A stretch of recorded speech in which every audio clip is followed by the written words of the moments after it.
Good morning, afternoon, evening, everyone. The monthly seminar series was aimed at a deeper understanding of neurodiversity, with a particular emphasis on perspectives from the Global South as well. And I think the seminar series has tried to bring together researchers, practitioners, advocates from around the world to share their knowledge, experiences, and insights, creating a platform for cross-cultural dialogue and collaboration, while also amplifying the voices of neurodivergent individuals. So I just want to quickly reflect on our journey so far. So in January, we began with Dr. Mary Hanley from Durham University, who shared her research on supporting autistic and neurodivergent learners at school using the AAA framework, addressing attention, sensory arousal, and anxiety. Her talk highlighted the importance of considering these issues holistically while also accounting for the impact of the school environment itself. In February, Dr. Amy Pearson, also from Durham University, presented her collaborative research on the alarming rates of violence and abuse experienced by autistic individuals. As an autism researcher herself, Dr. Pearson offered a lot of valuable insights on providing more effective support within an ecological framework that acknowledged the role of societal stigma and ableism. Last month, we had the honor of learning from Professor Dawn Adams from Griffith University, who explored mental health in the context of autism and neurodiversity. Her presentation examined the elevated rate of mental health challenges faced by neurodivergent and autistic individuals, the current gaps in tailored support, and the potential research and clinical pathways that could lead to improved outcomes. Today, I'm really happy, and we are privileged to welcome Mbolatiana, the founder. I hope I said the name right. I learned to pronounce it, so I hope that's fine. Founder and president coordinator of Autism Madagascar. For over 12 years, she's been at the forefront of autism advocacy and support in Madagascar, coordinating technical financial reports, overseeing the strategic plans, and working with government ministries, international networks, and other stakeholders on autism, mental health, and disability rights. As an expert in human rights with a focus on gender equality, disability, and social inclusion, Mbolatiana brings invaluable insights from her extensive work in Madagascar. Her experience includes, stakeholder engagement, leadership of a large network of families and volunteers, communication. She has been recognized as top 100 heroes of social inclusion in Africa and among the most influential people of African descent under 40 in class of 2023. So I think as a seminar series, I remember Debbie and me talking, and we really truly believe deeply in the importance of including practitioners like Mbolatiana in our seminar series, because neurodiversity is embedded very deeply in specific social, political, cultural context. To truly understand neurodiversity, academics must be in touch with the lived realities of neurodivergent individuals across different societies and systems, right? So the insights that practitioners bring from their direct work with communities is invaluable in helping our research to become more informed by the systemic and intersectional aspects of neurodiversity. So this connection between academic research and on-the-ground practice is essential if you really want to develop frameworks and approaches which are responsive to real-world challenges. So, without further delay, I'm really honored to welcome Mbolatiana, who will present on advancing inclusion and empowerment for neurodivergent individuals, perspectives and practices in Madagascar. Mbolatiana, the virtual floor is yours. I can share. So just let me know if you would like me to share my screen. I can start doing that, and you can let me know next slide, and I'll sort of follow that. You are on mute, right? Yeah. Yeah. Thank you very much, Doctor. And I would like to start by tell you thank you, because it's a platform that gives us a voice and to bring to you voice of the voiceless. And it's always a big opportunity for a mother like me to give what I live every day, and what is to live in a very poor country with people with neurodiversity, autism, and etc. If you can please share the screen, I will turn off my camera because the internet is not so good, so we can proceed. Thank you very much. Sure, I'll just share my screen just a second. Okay, and sorry for my English French or my French English. No, that's friendly. completely all right, Bolatiana. That it's and also, this was a learning. I just want to say, like, Bolatiana, we, as I said, I'll definitely make sure that we have, resident translators. That's a core part of how we see inclusivity. So thank you for agreeing to present in English. We really appreciate it. So over to you now, please. Okay, so the title of my presentation is about advancing inclusion and empowerment of neurodivergent individuals. What is the perspective and practices in Madagascar? Next, please. So it's my presentation. Who am I? So I'm in Madagascar. I'm Malagasy, and I have 3 children, in 2 atypical teenagers. The professional background is that about geographical of development and social behavior change, and also gender equality, disability, and social inclusion. Autism Madagascar is not my everyday work. I'm the president, but I have other work. I'm executive director of Coalition Radios for Peace in Madagascar, and I coordinate women's rights movement. Next, please. So the situation of Madagascar is a very important thing to take in mind when we talk about autism and neurodivergent people, because it's the context. First of all, we have 28 million inhabitants, and 60% of these are youths, and 14 millions of young people live below the poverty line, which means live with less $1 per day.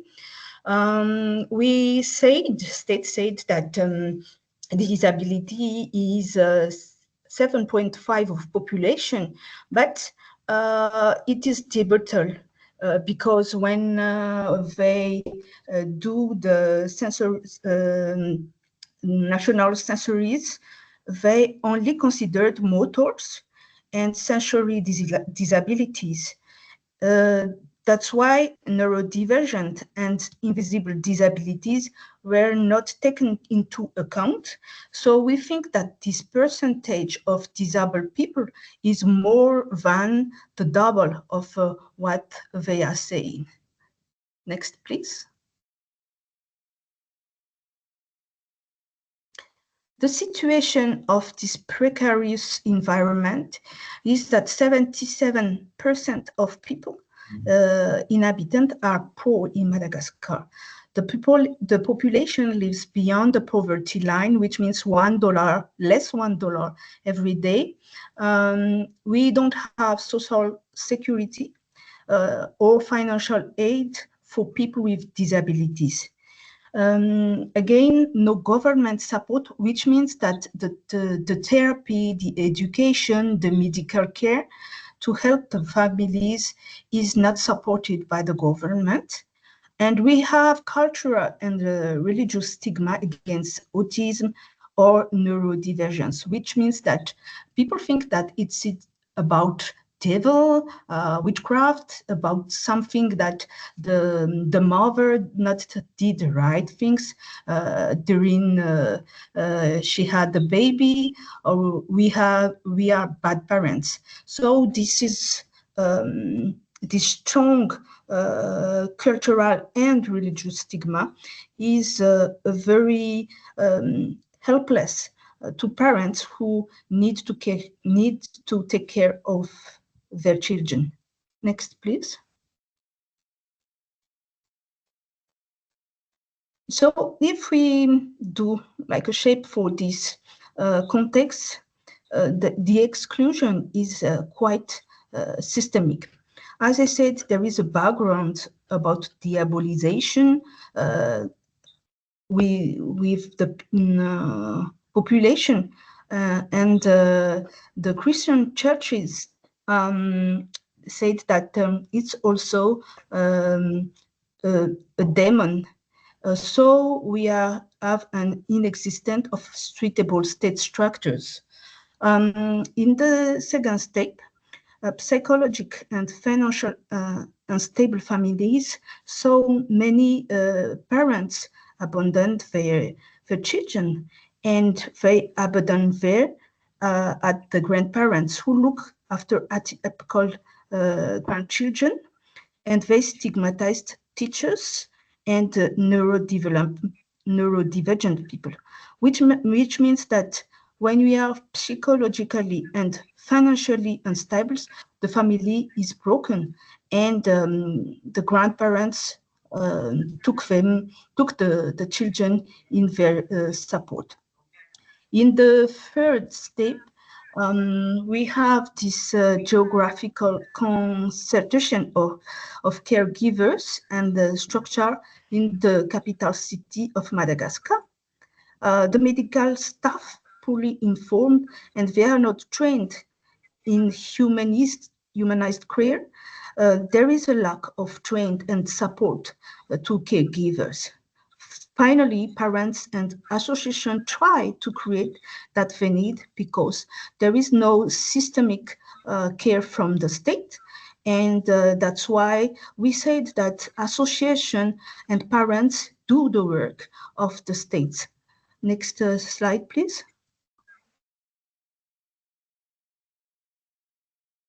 Yeah, the next observation is lack of funds. We see that the country is so poor, and there is emergency everywhere. When we say, for example, in Madagascar, we have to do schools, to build hospitals, to have roads, etc. We can see a poor situation in every field. So potential partners prefer to invest in immediate results, where caring for atypical people takes time and many resources.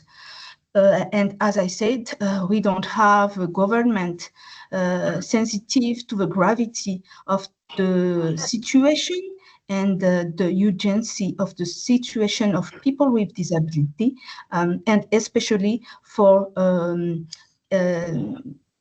neurodivergent and autism disabilities. Next, please. So how we did for Autism Madagascar, the first thing is to fight for visibility with limited resources. The first step for us 10 years ago is autism. We need to tell people, and we need the state to recognize autism. So Autism Madagascar is quite one of the pioneer organizations advocating for the recognition and for the support and integration of autistic and neurodivergent people in the society. The second step was the support. We support people with autism and neurodivergent people, their family, and all caregivers. That's mean including life and the school assistant. We did so much awareness and training for these caregivers and the school assistant. The first step was the advocacy and the system change. We did awareness that at some point the system has to change because the state has to assume its responsibilities, because association and families are at the end of their limits in terms of strength and resources, financial resources, psychological resources, and the parents and the association are really tired because it needs very strong resources and network too. Next slide, please.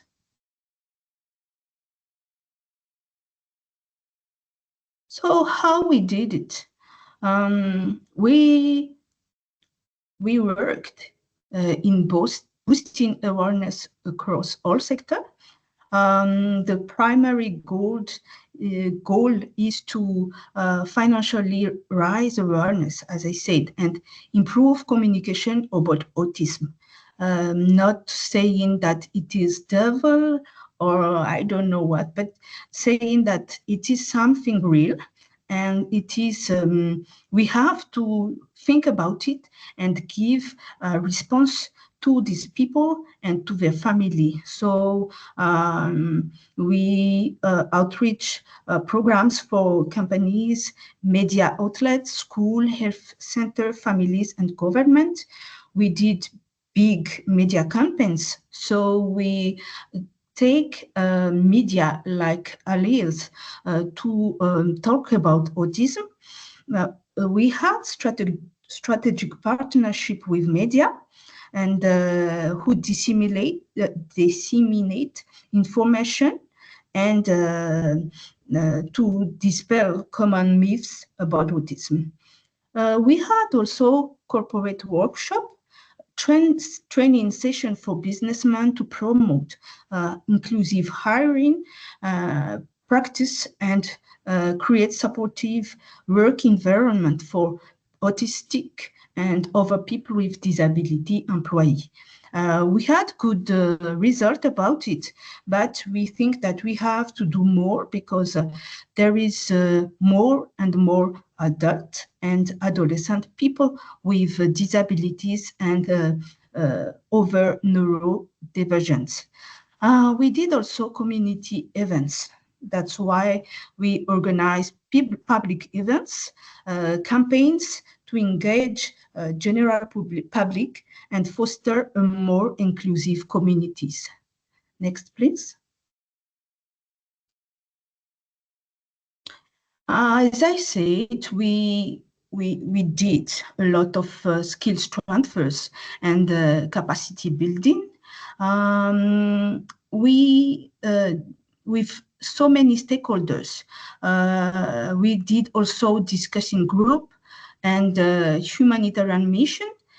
These initiatives are designed to empower individuals and other organizations with tools to support autistic people and their families. With training, we trained educators, healthcare professionals, families members, caregivers, and other stakeholders like police on evidence-based practices. And we also did online training on various topics. Why policemen? Why firemen? Why gendarmerie? Because one of the things that we see in Madagascar is that a high number of people with neurodivergent like autism are not in school, and they are locked at home, and sometimes they go out of home and they lost.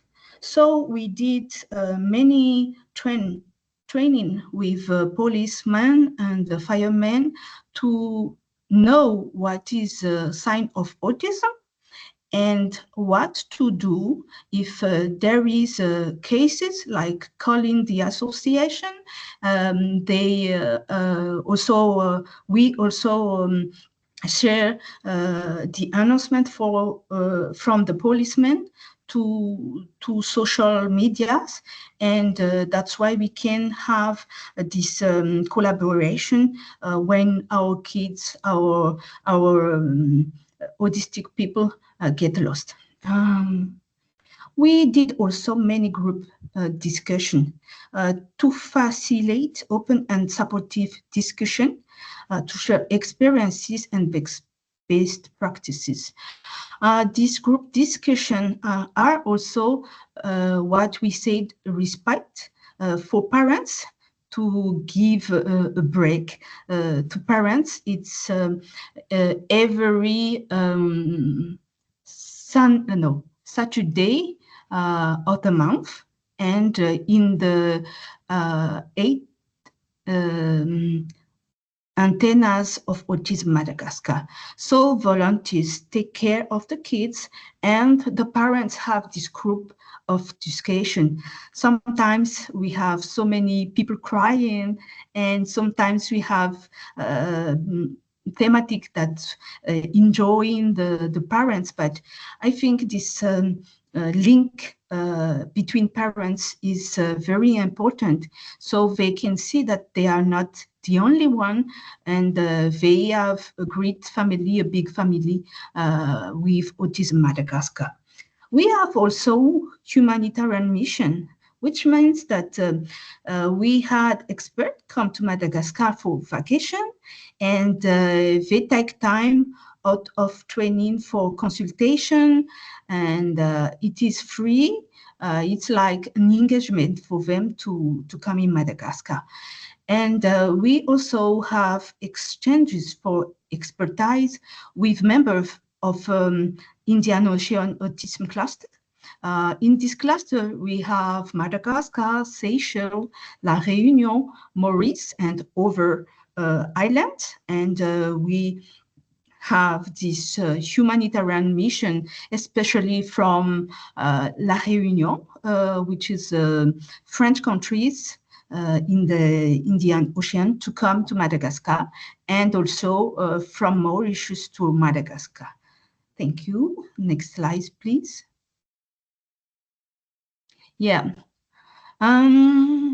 Volunteers is a very power for Autism Madagascar. We actively recruit and mobilize individuals to participate in our activities, including, as I said, the respite care for parents, pre-diagnosis and diagnosis service in the community meetings. I talk about the Respite Care Day. We have also community meeting. We are organizing regular meeting and events to foster connection and build a supportive community, especially in the poor region of Madagascar. We train local stakeholders such school teachers, nurses, in basic health center, also community workers, to early detection of sign of autism and referral to other appropriate services depending of the result.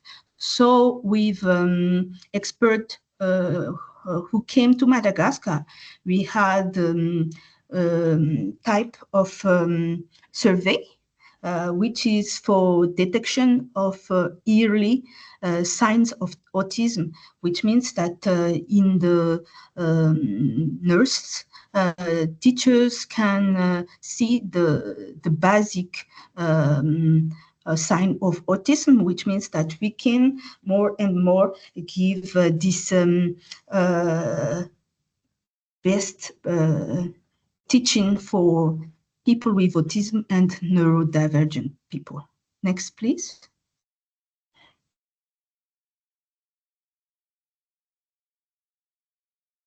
Dr. Sam?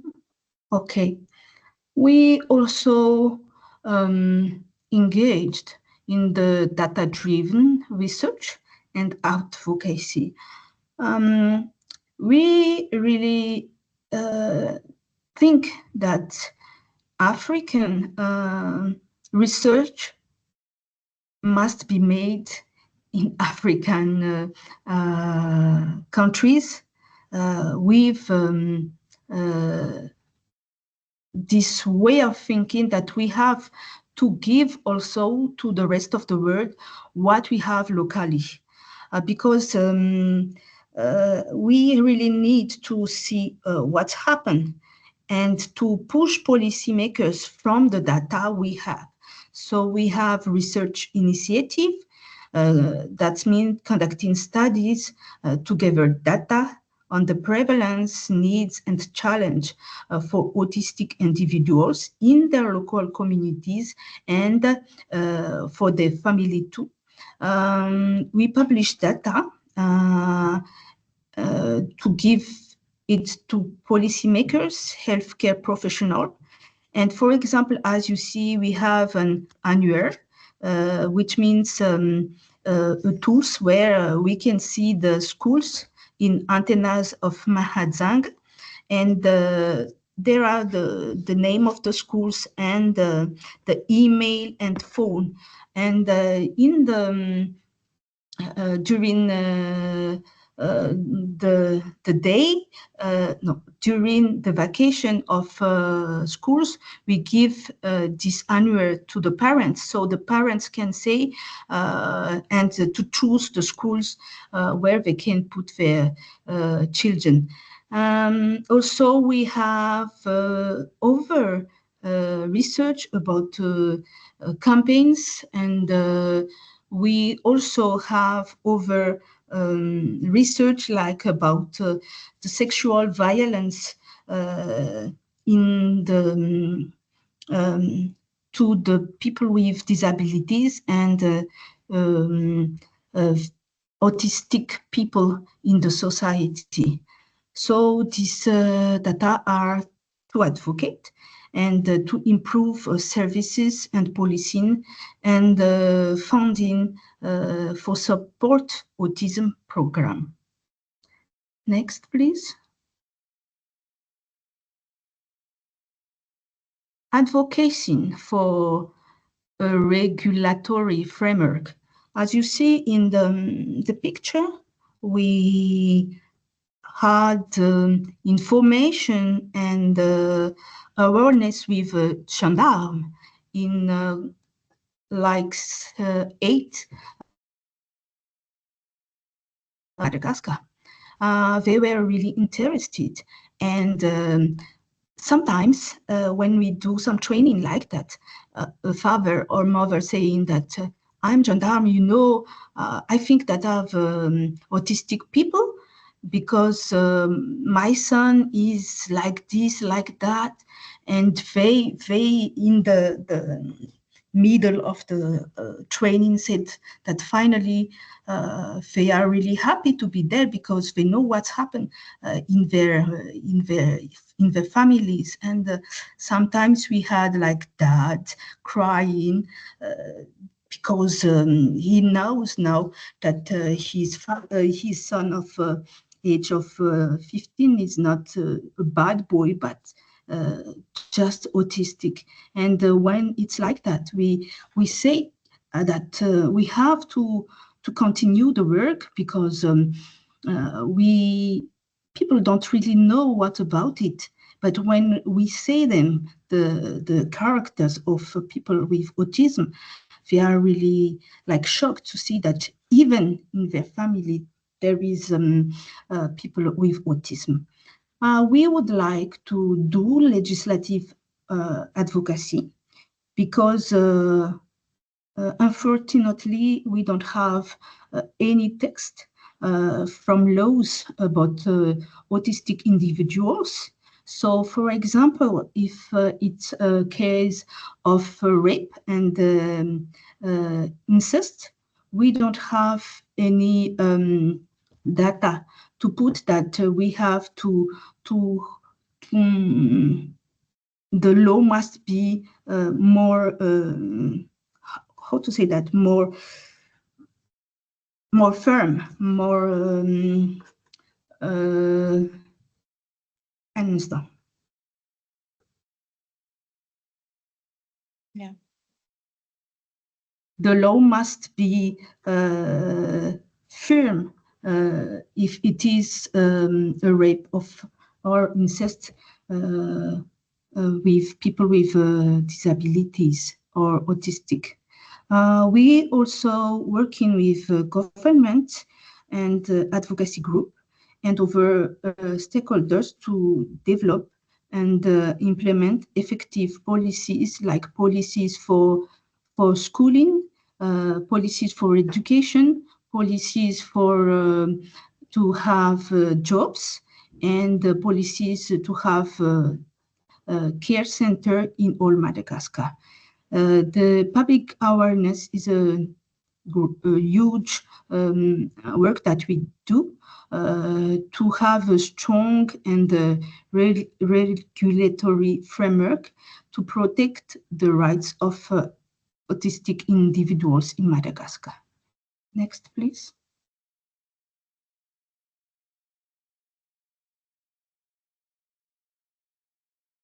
Yeah, about networking.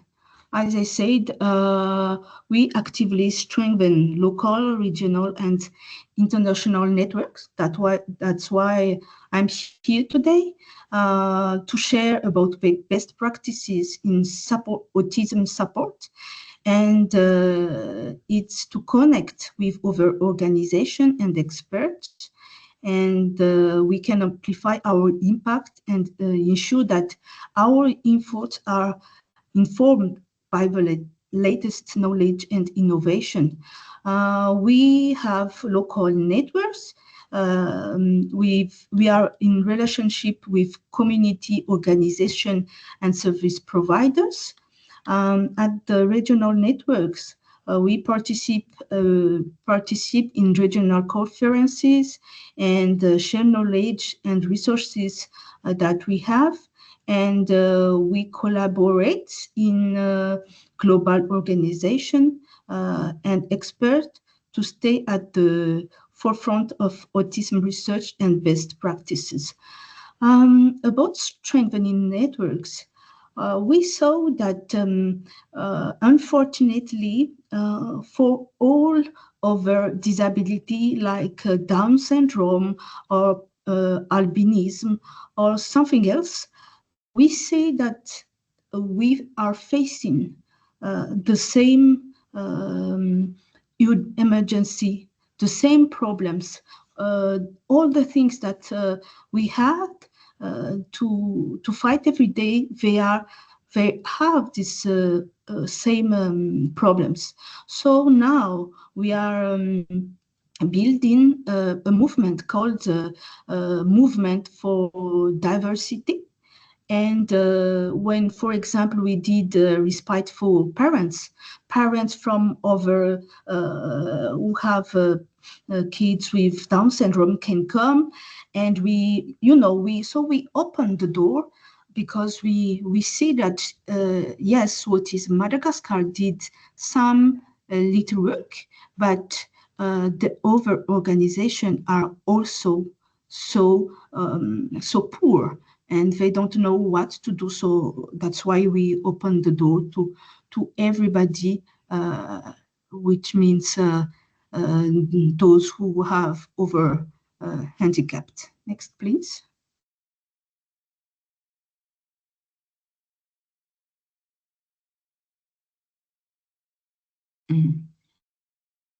Okay, next steps, what we can take away. Thank you very much for giving me this opportunity. As parents and grassroots from Madagascar, it's truly an honor to share our lived realities with globally recognized experts like you. For me, this moment is a powerful sign of recognition, and I will share to all families that we had this exchange, which means that we have to have some faith and we have to continue the work. Our approach focuses on awareness first, skill transfers, and volunteer engagement. We also do data-driven advocacy and strong networking. Together, we can build more inclusive society, even in very precarious country like Madagascar. And we have also to build a more strength network. And I hope that everybody had a good moment with this presentation. Once again, I'm sorry for my English, Franglish, and the PowerPoint that I gave is you can have it with Dr. Sahana. Thank you very much, ladies and gentlemen. Thank you. Thank you so much, Valesiana. Thank you